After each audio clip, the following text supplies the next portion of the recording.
دغو نظام په مقابل کې به زه څه کوم؟ دا ډېر لوی هدف ته باید سړی وټاکي ځان ته. تر ټولو مخکې خبره دا ده چې اول د افغانستان د علماو د مبارزه باندې ځان پوه کړي چې له کومه تاریخ شروع شوی ده. څوک وو دا اشخاص چې کول د امان الله خان په وخت کې څه ورسره سوي دي، د حبیب الله خان په وخت کې څه ورسره سوي دي، نادر خان په وخت کې څه ورسره سوي دي، د ظاهر خان راواخله، دغسې داود خان راواخله، دغسې پسې راواخله کمونستانو په وخت کې څه ناورینونه چې په علماو باندې راغلي دي په نوم ملا به وشهید بي. صحیح ده؟ په دې تیرو 20 کلو دوره کې تاسو وګورئ په دې کې شک نشته چې د افغانستان ټولو خلکو جهاد کړی. شک ده په دې کې؟ شک نشته. خو چا ډوډۍ ورکړې، چا پیسې ورکړې، چا یې ورور ده، خو څوک شهیدان سوي دي؟ ملایان. څوک بندیان سوي دي؟ قاریان. څوک زخمیان سوي دي؟ حفاظ. ټول هغه خلک دي چې هغه په دین باندې پوه دي. ګوره هغه په دې باندې پوه دي چې جهاد څه معنا لري، هغه په دې باندې پوه دي چې دنیا څه معنا لري، هغه په دې باندې پوه دي چې د ما د ژوند هدف څه شی ده. لہذا د مبارزې په وخت کې تاسو دا قیاس کوئ د تور شوروي په وخت کې هم دغسې ټول اکثریت علما پکې شهیدان شول. دغه نجیب چې بعضې خلک هغه کوي صفت کوي دا تنه په خپلو خبرو کې چې ویلي دي یا خلکو چې نروېدلي دي یا د کمونستانو پسې لیکلي دي 100,000 نفر د شهیدان کړي. 100,000 نفر یو کس. دا ټول علما ول. لہذا د کفارو، د مسیحیینو، د یهودو، د هندوانو د ټولو دا هدف دا ده چې عالم له سیاست لرې کړي. ولې؟ عالم په اسلامي شرعي سیاست باندې پوهېږي. دوم هدف څه شی ده؟ دوم هدف یې دا ده چې له اقتصاد یې لرې کړي. عالم څه شی وښیي؟ یو تاوان په خلکو باندې. بس په دې جومات کې ملا 8000 روپۍ تنخوا ورکړي، ورته وایي چې دا د ما 1000 روپۍ زیات کړي. څه یې کوي مولوي صاحب؟ پیسې څه کوي؟ ته یې پیسې څه کوي؟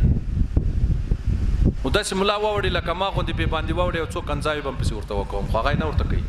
خلاصه یعنی څه شی ده چې یعنی والعیاذ بالله د ما او د تا او د عوامو په خلکو په ذهن کې ملا یو ننواتی، یعنی یو تاوانی شی معرفي کول.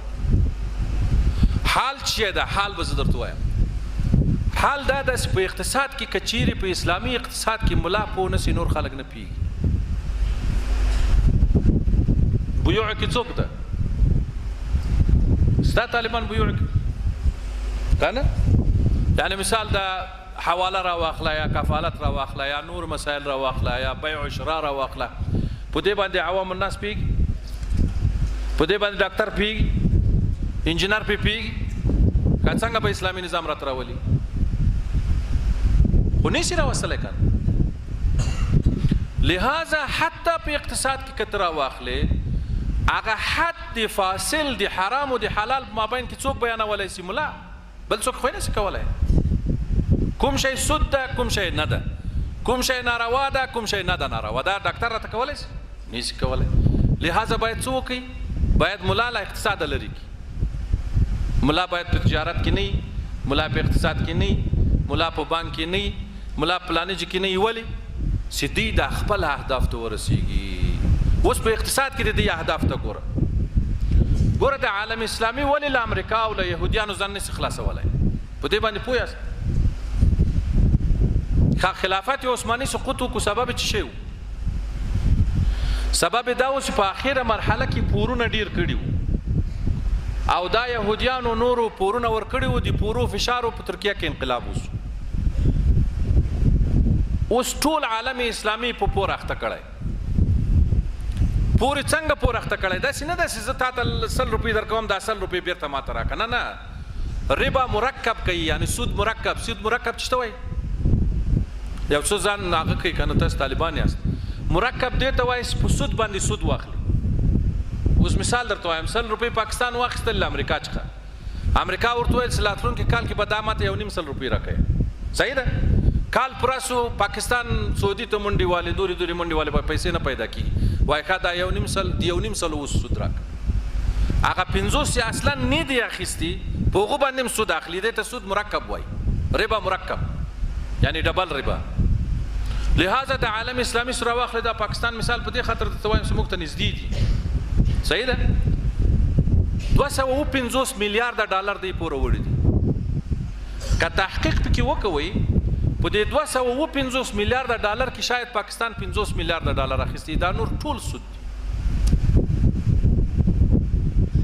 په دا 80 کلو کې نو په دا رقم سره د عالم اسلامي او دنیا دی تسخیر کړه بس کورېدلی نه سي جنې اوس که ته وایې ښه خو پرېږدي صحیح ده دغه جرأت بیا څوک کوي دا خو بیا علما کوي که دا خو بیا عوام نه سي کولی خو ډارېږي ولا دا به څنګه کوو بیا به خلک به مې نیسي وږي به مې ټکوي به مې که نه نو لهذا دوی علما لرې ساتي عامله سیاست لرې ساتي عامله اقتصاد لرې ساتي سبب ټول دا ده چې که چیرې علما په سیاست کې علما په اقتصاد کې بیا دې سرایت نه سي کولی اوس مثلا جناب امیرالمؤمنین صاحب امر کړی فرمان صادر کړی او دا د شریعت حکم ده چې په سود باندې به پور نه اخلي مې اخلي پور بیخي نه اخلي نن ورځ الحمدلله په دې 50 کلو کې د افغانستان اقتصاد تر پاکستان قوي ده منئ تاسو که نه منئ سبب چې شی ده سبب دا ده چې حکومت په پور باندې له چا چې پور نه اخلي په سود باندې او دا خدای پاک فیصله کړې څنګه فیصله کړې سورۃ بقره کې ده یمحق الله الربا ويربي الصدقات خدای پاک سود به برکت کوي یمحق لبین یوړي هیڅ اثر نه پاتې کیږي اوس دا د اسلامي دولتونو دي ټول په سود کې اخته دي یقین وکوه هیوم څه نه دي کړي نن ورځ تاسې عرب وګورئ سعودي امارات قطر ایران له یخوا په یو شي باندې وویل یو شی ورکاره کې دلته ور بلکې وروايي چې دی څه نه کوي سبب چې شی ده سبب دا ده چې دی په عیش او عشرت اخته کړي دي هغه امریکایانو د ځان لپاره دکان جوړ کړی دا یو دکان دغه دولتونه دي بس پیسې ټولې جنې وړي نه یې اسلحه ځان ته جوړه کړې نه یې ستراتیژیک فکر کړی نه یې ځان ته فوج جوړ کړی هېڅ هم نه دي نو کفار څه غواړي کفار دا غواړي چې مسلمانان دغه رقم سره وي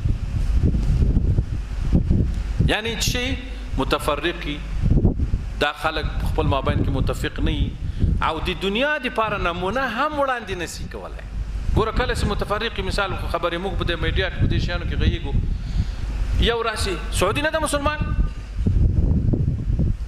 اوس خبره په دې چې کې د سعودي خلک ټول مسلمانان دي الحمدلله ټول کلمه وایي حرمین ورېده په دې کې خو زه بحث نه درسره کوم خو که چیرې ته راته وایې سیاست اسلامي ده زه درته وایم نه ده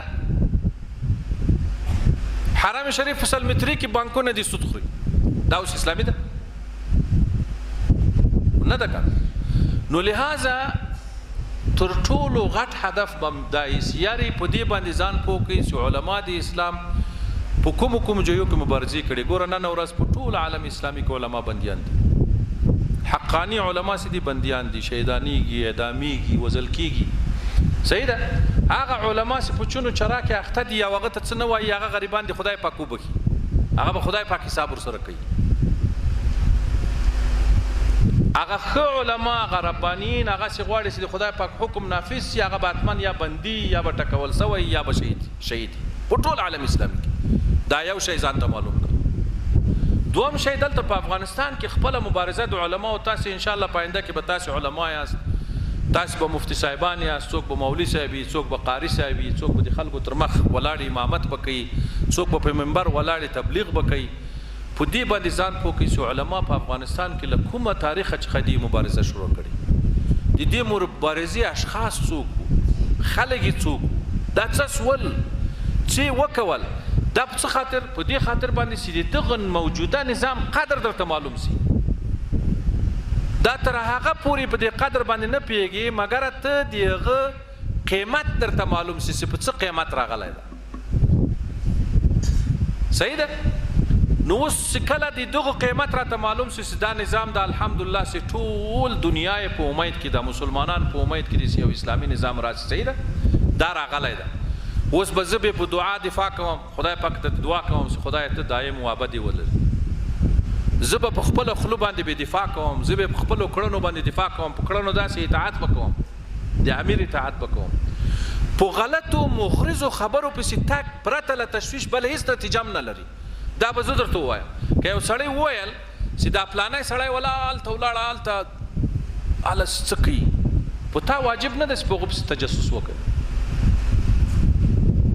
او کوم خبر چې خبر کوي دا متاکد نه وي قدرت خدای د اکثرې خبرې چې سره وپلټې اکثریت بس لزانه خبرې طبیعت خراب لزان سره حالت چیري کینی سوچ کوي اعتراض وای پلانای رئیس دونه پیسې وخوړل پلانای رئیس دونه وخوړل پلانې دونه وخوړل سته ور سره وي نه تا ولیدل نه نو چا درته ولا خلک وای خلک دی وای نو خلک بس ختمه لہذا په دغه لړ کې چې تشویش کې ونه لویږي او مبارزه هم حق وبولي او په دې مورد کې تاسو مبارزه وکوي او د خلکو په خبرو پسې مو ګرځي دغه نظام دوه تقسیمه کوي یو سیاست ده د شریعت سي نظام ده حاکم ده پراس کې جناب امیر المؤمنین صاحب ده دغه به ټول دفاع هم کوو په دغه باندې به دریږم تایید به هم کوو اطاعت به هم کوو صحیح ده دوم څوک ده اداره ده اوس په اداره کې خو زید بکر ټول پکې نه نیوتی دي کان خو یو سړی به ډیر به حریصي یو سړی به ډیر به